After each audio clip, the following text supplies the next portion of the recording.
या बातम्या विस्ताराने।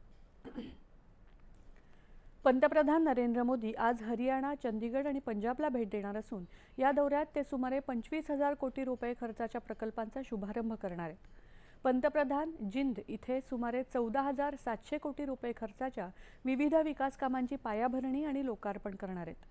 त्यानंतर ते कुरुक्षेत्र इथे शीख गुरूंचा वारसा आणि शीख संस्कृतीला समर्पित असलेल्या शीख संग्रहालयाची पायाभरणी करणार आहेत।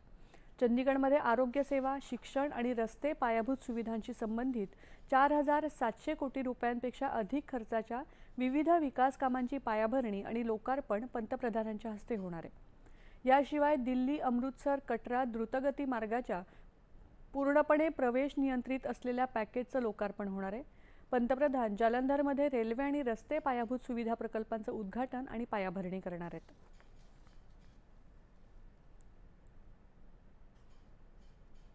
पंतप्रधान नरेंद्र मोदी आज देशाच्या पहिल्या हायड्रोजन रेल्वे